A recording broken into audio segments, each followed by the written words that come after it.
Bismillahirrahmanirrahim. Assalamualaikum warahmatullahi taala wabarakatuh. Kembali lagi di channel Belajar SKB Hukum MA. Kali ini kita berbicara terkait Ditjen Badilak Agama, yaitu Badan Peradilan Agama Mahkamah Agung. Yang ini di sesi kedua ini bahwa Badilak MA ini banyak meraih penghargaan ya dari WBK tahun 2020, WBBM, Top Digital Award tahun 2022, rekor muri lembaga yudikatif dengan koneksi CCTV sentral sebanyak daring terbanyak di 2022, dan juga ada penghargaan terkait individu seperti Top Leader on Digital yang diberikan kepada Pak Aconur.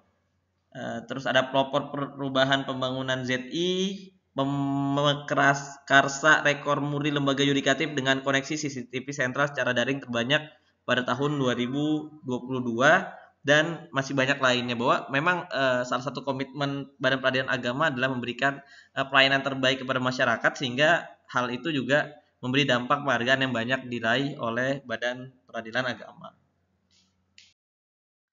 Lalu mana saja lembaga di bawah Badan Peradilan Agama yang pernah meraih WBK? WBK itu wilayah bebas korupsi. Kalau WBBM itu wilayah birokrasi bersih dan melayani. Di sini tahun 2021 ada 25 pengadilan agama yang mendapat penghargaan terkait hal tersebut. Lalu kemudian di tahun 2023 ada 24 pengadilan agama, baik pengadilan agama maupun pengadilan tinggi agama. Bahwa pengadilan tinggi agama ada 4, Palembang, Pontianak, Gorontalo dan Jayapura, mendapat penghargaan WBK ya di tahun 2023. Dan yang meraih satuan kerja peraih WBBM itu ada 7, PA Jakarta Pusat, PA Jakarta Selatan, Ditjen Badilak, PTA Yogyakarta, PTA Samarinda, PTA Ambon, dan Pengadilan Agama Magelang.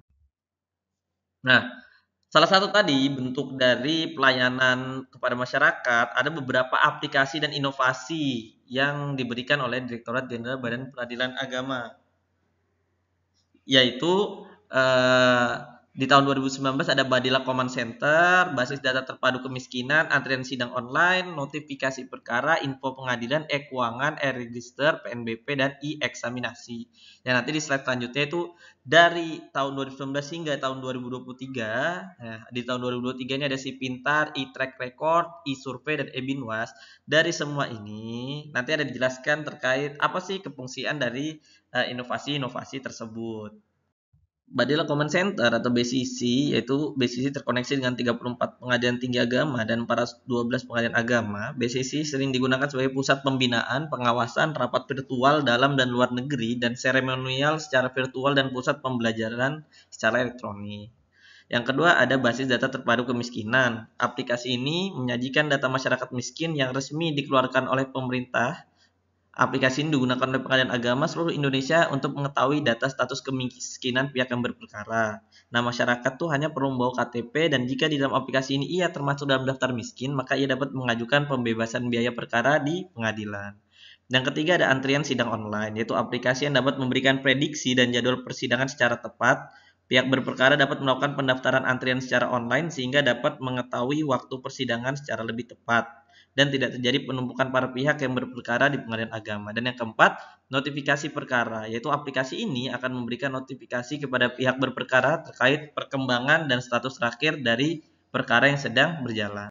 5. Terkait aplikasi info pengadilan, yaitu aplikasi yang memberikan informasi kepada pihak berperkara secara real time dan terupdate terkait produk-produk dan layanan pengadilan. Yang keenam ada e-keuangan. Aplikasi ini merupakan jurnal keuangan perkara elektronik yang memudahkan pencatatan dan akurasi data yang bersumber dari Sistem Informasi Penelusuran Perkara atau SIPP. Ketujuh ada e-register. Aplikasi ini merupakan register perkara elektronik yang memudahkan pencatatan dan akurasi data yang bersumber dari SIPP. Nomor 8 ada PNBP perkara. Aplikasi ini berfungsi untuk membukukan penerimaan negara bukan pajak secara elektronik dari seluruh perkara yang masuk di pengadilan agama di seluruh Indonesia. Kesembilan ada e-eksaminasi.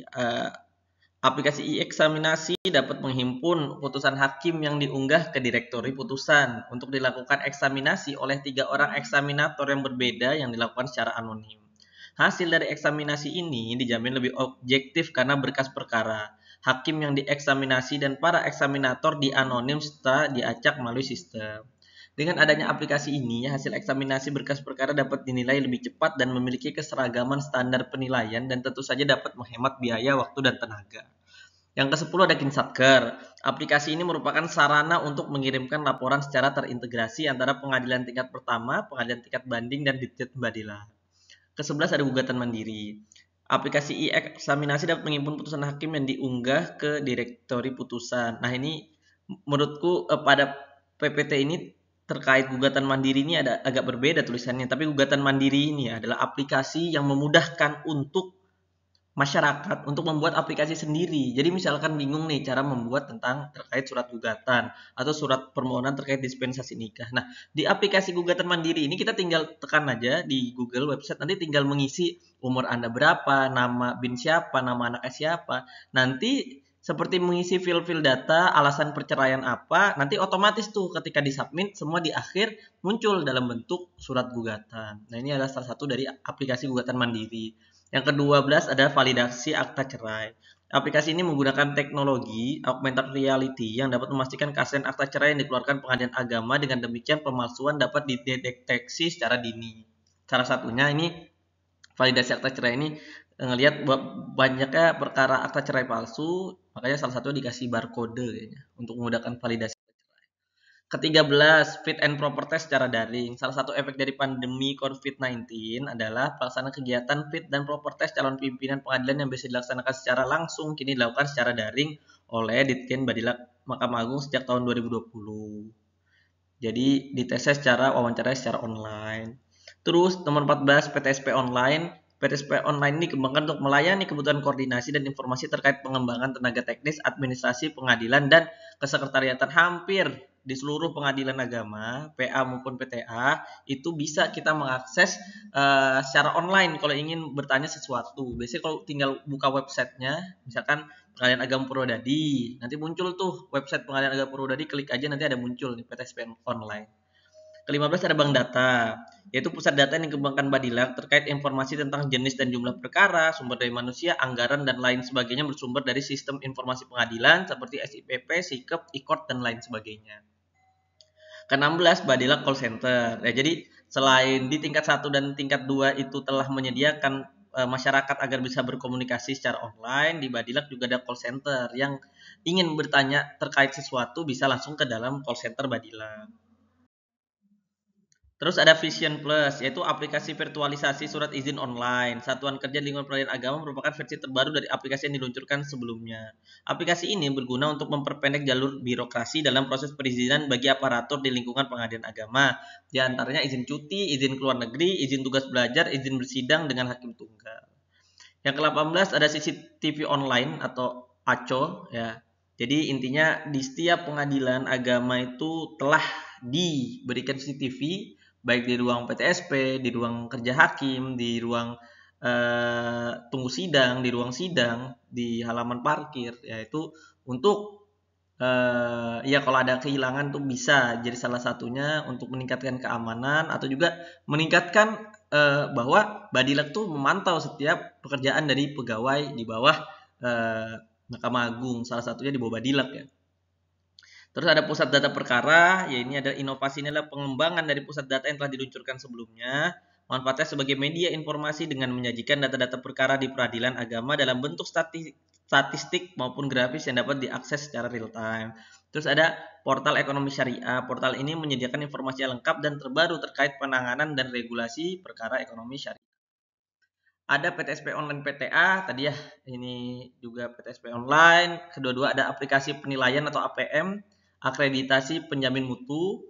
Ini digunakan untuk memantau dan mengatur konsistensi penerapan akreditasi penjamin mutu di lingkungan peradilan agama. Terus ada e-laporan, jadi laporan elektronik untuk proses pelaporan antar instansi pusat dan daerah sehingga menjadi lebih cepat dan akurat. Baru ke-24 ada SIMTEPA, sebagai pusat dan pengolahan data kepegawaian tenaga teknis seluruh Indonesia, di mana database-nya berasal dari aplikasi SIKEP MA. Jadi data-data di SIKEP itu, sistem informasi kepegawaian itu mengisi profil data pribadi, pelatihan-pelatihan yang telah diisi, terus terkait sertifikat yang pernah didapat, ini di-upload di SIKEP. Nah, semuanya itu nanti bisa dimonitoring melalui aplikasi SIMTEPA gitu. Terus yang ke-25 ada e-bundling, yaitu sistem aplikasi pengiriman dokumen prabanding secara elektronik. Aplikasi ini sangat membantu masyarakat mencari keadilan untuk mempercepat proses perkara banding yang diajukan. Terus ada Badilak TV. Nah, ini penting nih kalau teman-teman mau melihat bagaimana hukum acara atau permasalahan apa sih yang ada di hukum masa kini. Nah, ini bisa melihat di Badilak TV. Bagus untuk menambah informasi dan wawasan serta pengetahuan. Terus ada Si Pintar. Jadi, Si Pintar ini singkatan dari Sistem Peningkatan Profesionalitas Tenaga Teknis Peradilan Agama. Jadi, misalkan ada pelatihan terkait dispensasi kawin di peradilan agama. Nah, nanti bisa melalui aplikasi Si Pintar ini diinformasikan terkait pertama ada pretest, ada post-test, Nah, jadi sebelum mendengarkan kajian atau materi itu kita disuruh mengerjakan soal dulu, habis itu nanti disuruh mengikuti materi pembinaan. Setelah pembinaan nanti dites ada nggak perbedaan dari sebelumnya atau ada yang belum diketahui, akhirnya jadi tahu nanti di post test lah. Nah, jadi ini Si Pintar ini bagus banget. Jadi terus hampir setiap bulan tuh ada, hampir setiap minggu malahan ada pembelajaran teknis di peradilan agama. Terus ada e-track record. Ya, ini berfungsi untuk memetakan integritas, kompetensi, kualifikasi dan kinerja aparatur peradilan agama dengan responden 360 derajat, atasan bawahan, rekan kerja dan lingkungan tetangga sebagai bagian dari rangkaian proses seleksi promosi tenaga teknis peradilan agama. Nah, oke. Ini informasi terkait Badilak ya, ada nomor teleponnya, juga ada emailnya. Ya, mungkin ini saja materi yang telah disampaikan melengkapi part satunya. Jika ada kesalahan, mohon maaf. Jangan lupa subscribe channel ini dan share ke teman-teman kalian. Wassalamualaikum warahmatullahi taala wabarakatuh.